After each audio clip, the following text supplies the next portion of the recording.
This week we've been talking about rest and how important it is that you have a time set aside in your week when you stop your regular activity and you rest. And this is a command from God. It's one of the top 10. He says that we have 6 days to do our work, and the seventh day is to be set aside as holy to rest. And then in Exodus 16:30, we see that the people of God actually set aside the seventh day and they rested. Now, the Old Testament word for rest, or the one that we translate into rest, is Sabbath. Maybe you've heard this word, that the seventh day is the Sabbath. And what we get is this old ancient Hebrew word Sabbath, and we have translated it rest. And while that is partially correct, it is bigger than that. It is much, much bigger than just resting. See, what God did on the seventh day of creation was he took a Sabbath. Now, God did not rest because he was tired. He is all powerful and does not get tired. God did not rest because he needed to recharge his batteries. He never needs to be recharged. He has all power. He didn't rest because he needed to refocus. He never needs to refocus. He has all thought and power and authority. He doesn't need to refocus. He is God. When he does something, it does not deplete him. It does not take away from his focus. And so God rested for a different reason than we might think. The word actually means to cease activity. So for 6 days, God had activity.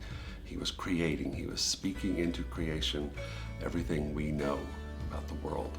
And on the seventh day, he ceased activity. And as you dig deeper into the word Sabbath, when he commands us as his people to have a Sabbath, it does mean to cease activity. It means to stop doing what you're doing, but not just to rest. Rest is a part of it. It is important for us as human beings to rest and recharge and refocus because, well, when we do stuff, we do lose power. We do lose focus, and God understands that. And so he asks us to give one day to regaining that strength and regaining that focus. But it's bigger than that. There is also something else involved in Sabbath. If you take the word Sabbath and you boil it down to its very core and its root meanings, there are two things included in Sabbath in addition to rest. The words are dwell and bond. Part of Sabbath, part of rest, is to dwell with God and to bond with God. Now, those two things don't happen accidentally. If you have a Sabbath day, part of what you should do to honor God, to obey God, is to set aside part of your Sabbath to dwell with God and to bond with God. And that word dwell can also mean just to sit down with God and to listen, to dwell with him, to be in his presence. To bond with him is to do things that would make your relationship stronger. So part of Sabbath is to rest, to recharge, to refocus, but it is also to intentionally sit down with God and hear from him. For me, the best way to do that is to get into his word, to read his scriptures.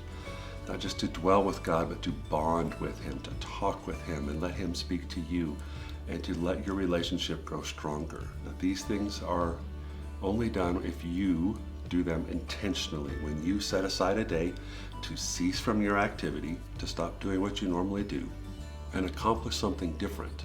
That's really what it means to rest, to Sabbath, to stop what you're doing normally, to recharge, to refocus, and to accomplish something different. And the thing you are to accomplish is to dwell and to bond with God. So I hope you have a time this week set aside intentionally that you will take some time on a day of rest to dwell and bond with God. It will be something, if you haven't done this, that will be a little bit awkward and unusual, but the more you do it, the easier it will become. And the more you do it, the stronger your faith will be, the deeper your roots will grow, and the better you will be. So I hope you can find rest, and you can find refocus, and you can find recharging, and you can find a bond with God as you dwell with him. See ya.